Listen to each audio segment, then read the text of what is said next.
Le fichier national de comptes bancaires Ficoba, qui recense au total plus de 300 millions de comptes bancaires ouverts dans des établissements français, a donc bien été piraté. C'est d'1 200 000 comptes bancaires, RIB, IBAN ou encore identité du détenteur. Page emploi qui sert à déclarer et à payer les assistantes maternelles et les gardes d'enfants a été piraté.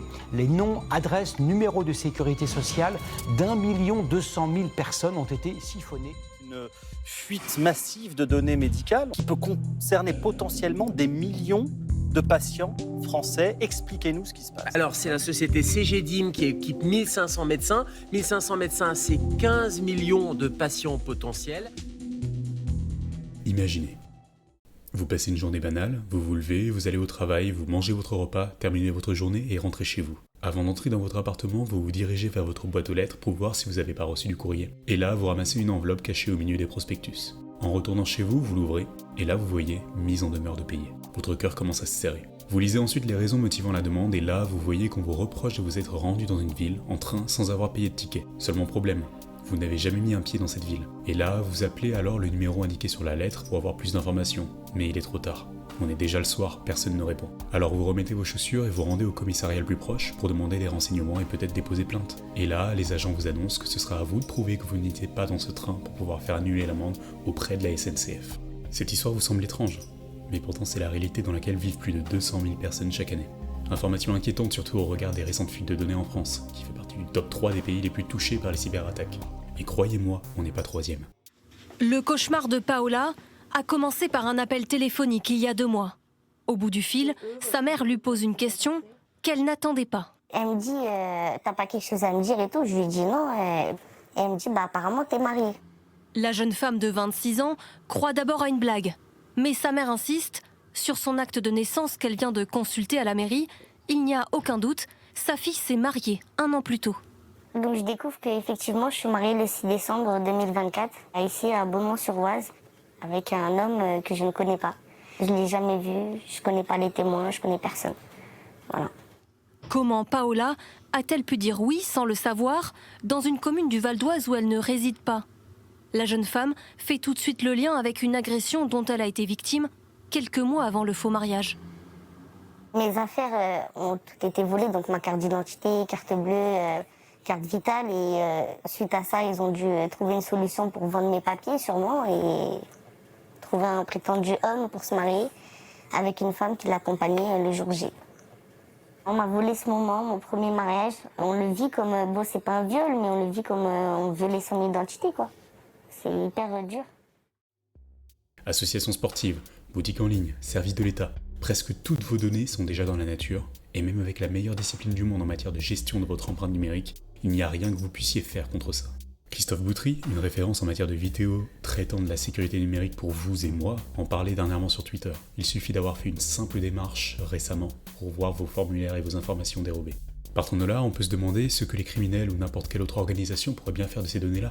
Après tout, vous avez une vie banale. Qui voudrait bien savoir ce que vous faites de vos journées, où vous habitez, de vos habitudes, de votre travail, de ce que vous avez dans votre compte bancaire ou votre portefeuille crypto? Est-ce que vous voyez où je veux en venir? Si l'actualité nous a montré que ces fuites pouvaient mener à des cambriolages, des kidnappings ou des séquestrations, je vais surtout me concentrer sur une conséquence qui peut littéralement toucher n'importe qui.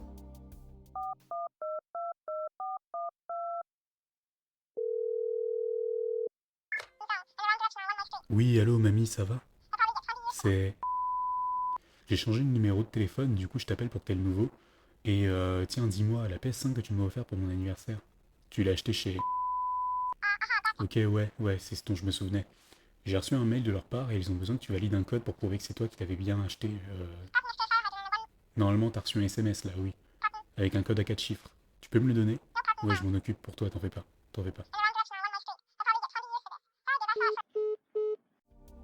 L'usurpation d'identité est une réalité qui peut assommer chacun d'entre nous, à tout moment, et qui pourtant n'est pas prise au sérieux ni par les pouvoirs publics ni par les personnes n'ayant pas encore été victimes de ce genre d'escroquerie.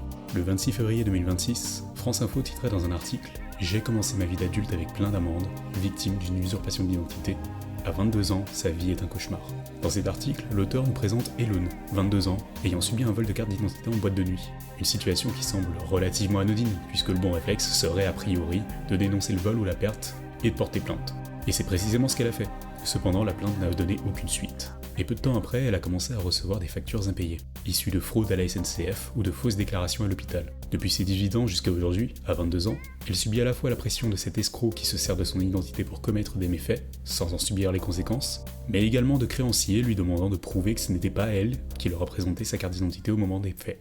Depuis 4 ans, une personne a usurpé l'identité d'Éloane Le Dissé et chaque mois, elle reçoit de nombreuses contraventions de la SNCF. Des amendes de 180 €. Donc là, on peut voir 144 €. Vous en avez reçu combien au total? Beaucoup. Une centaine. C'est plus de centaines, oui. On dépasse les 100.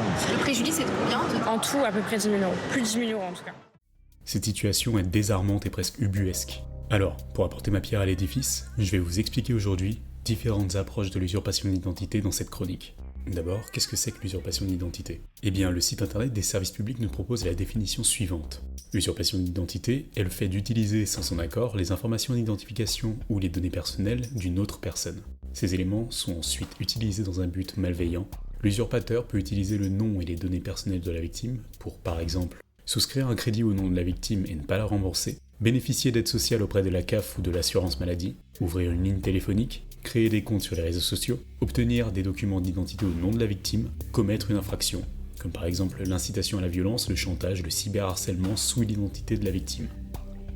Selon la CNIL, il existerait 2 grands types d'usurpation, l'un visant à nuire à la réputation d'une personne via les données exploitées, l'autre vise à tirer un avantage financier sur le dos des victimes via des arnaques et la propagation de ces arnaques dans le tissu social des victimes. Afin de mieux illustrer mon propos, on va se mettre dans la peau d'un usurpateur. Son nom, son âge, son origine et son ethnie ne nous intéressent pas ici. Ce qui compte, c'est ce qu'il fait et pourquoi il le fait. Notre usurpateur a eu des problèmes avec l'ami d'un ami, qu'il n'appréciait pas de base, renforçant ainsi son sentiment d'amertume après l'événement. Pour calmer sa colère, il décide donc qu'il va se venger, pour donner une bonne leçon à cet idiot. Ce qu'il va commencer à faire, c'est aller sur la page Instagram de son ami, pour retrouver le compte de celui qu'il appelle affectueusement le salaud, et bingo, il tombe sur son compte. Il observe et prend des notes sur son mode de vie, ses habitudes, ses fréquentations et récupère par la même occasion ses photos. Il remarque qu'il a des liens dans sa bio menant à des profils sur d'autres réseaux sociaux, Facebook, Twitter, LinkedIn, TikTok, et là il découvre différents posts de sa cible avec des membres de sa famille, son frère, son père, sa mère, sa grand-mère, et après ça, il se renseigne sur des canaux Telegram sur lesquels il pourrait acheter une fiche d'information sur lui.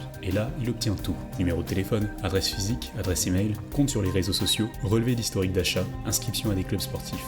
IBAN. Notre escroc en herbe sait également qu'il est possible de louer un numéro de téléphone sur internet, payable en crypto ou en cash par voie postale. Il en obtient un, et là, il met son plan en place. Dépouiller un maximum de personnes dans sa famille et son entourage, à commencer par mamie. Oui, allô mamie, ça va? Lorsqu'il est question de sécurité de l'information, vous n'êtes pas nécessairement la cible finale. Si vous pensez être assez vif pour reconnaître une arnaque, je suis heureux de l'apprendre, mais vous vivez rarement seul. Votre famille, vos amis, votre employeur peuvent être la cible, et vous le vecteur d'attaque. Je ne saurais que trop vous recommander de faire entendre vos possibles inquiétudes sur le sujet à vos représentants politiques, vos députés par exemple, et à bien faire attention aux décisions qu'ils prennent. En parlant de ça, l'un des projets les plus en vogue en ce moment, c'est l'identité numérique. Chez nous, ça se caractériserait par un portefeuille numérique européen qui regrouperait pièces d'identité, passeport, permis de conduire, documents médicaux, accès aux banques, entre autres. Cette identité numérique doit également être utilisée pour vérifier votre âge sur les réseaux sociaux. L'objectif affiché est la protection des enfants dans l'espace numérique en limitant leur exposition à du contenu sensible. Je ferai peut-être une vidéo sur le sujet parce que c'est un gros morceau, mais si je vous en parle, c'est parce qu'il se trouve que l'Union Européenne a proposé une application open source comme base de travail pour les États membres. Et fun fact, l'application a été poutrée en 2 minutes par des experts en cybersécurité. Au-delà de ça, je vous laisse réfléchir à ce que ça donnerait si les pirates n'avaient finalement qu'une seule cible, au lieu de plusieurs. Le Guatemala et sa fuite complète des informations de ses citoyens peuvent nous apporter une piste de réponse à cette question. Merci de m'avoir écouté, c'était Ozymandias, nous nous reverrons. Et d'ici là, n'oubliez pas, il n'y a pas de liberté sans vie privée. Le mois dernier, les noms, adresses et dates de naissance des 275 000 membres de la Fédération française de tir ont été volés. Depuis, et ce n'est pas une coïncidence, des individus se font passer pour des policiers pour récupérer les armes au domicile de ces tireurs amateurs.